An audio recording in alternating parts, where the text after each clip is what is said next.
मुझे बहुत दुख के साथ कहना पड़ता है, जब मैं रोजाना सुबह दिखता हूं तो एक न एक सरकार की तरफ से मुसलमानों को परेशान करने की, बेइज्जत करने की, तबाह बर्बाद करने की साजिश सरकार रचती रहती है। अभी अहमदनगर जिला में मढ़ी गांव है, जहां कनित नाथ महाराज की एक यात्रा निकलती है। वहां की आबादी 5,000, जिसमें सिर्फ 650 मुस्लिम है। और आज से नहीं, जमाने से जब वो यात्रा निकलती है तो वहां के मुसलमान दुकान लगाते हैं।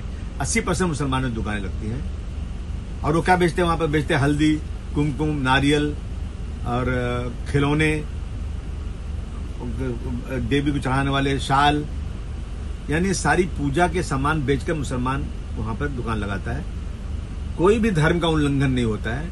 और जानबूझ करके सिर्फ और सिर्फ ये एक एक गांव में, एक एक जगह पर सिर्फ नफरत की वजह से वहां पर ग्राम समाज ने वहां पर एक फैसला लिया है कि मुसलमानों की दुकानें नहीं लगने देंगे, मुसलमानों की एंट्री नहीं। मतलब ये देश, इस देश में क्या हो रहा है? अगर बांग्लादेश में हम रोज सुन रहे हैं, सरकार बहुत निंदा कर रही है कि बांग्लादेश में मुसलमान हिंदुओं के खिलाफ वहां साजिश कर रहा है, मंदिरों पे हमला कर रहा है, तो हम लोग बहुत गुस्सा हो रहे हैं। हम जो है बांग्लादेशियों के खिलाफ हम यहाँ पे आंदोलन कर रहे हैं, मांग कर रहे हैं कि ये गलत हो रहा है।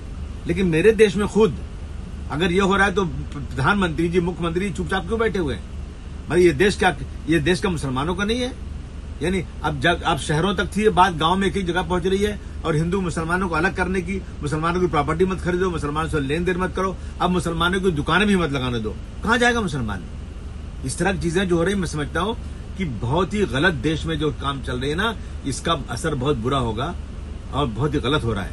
समाज के में 20% लोगों के साथ अगर ये होगा ना, तो ये देश कभी तरक्की नहीं कर सकता। आप उनसे जो माइनॉरिटी में है, कमजोर हैं, उनका रिजर्वेशन नहीं है, उनको नौकरियां नहीं मिलती हैं, अगर वो सड़क पर खोंचा लगाकर, दुकान लगाकर कुछ काम करते हैं और हिंदू भाइयों के त्योहार में जाकर उन्हीं का सामान बेचते हैं, तो आप गलत तरीके से कहते हैं कि वहां गोश्त बेचते हैं, शराब बेचते हैं। बिल्कुल गलत बात है ये। मैं इस वीडियो के माध्यम से उन तमाम जिम्मेदार लोगों को कहना चाहता हूं कि ये परंपरा जो चल रही है ना, इसे बंद करिए, नफरत को बंद करिए, देश को आगे ले जाइए।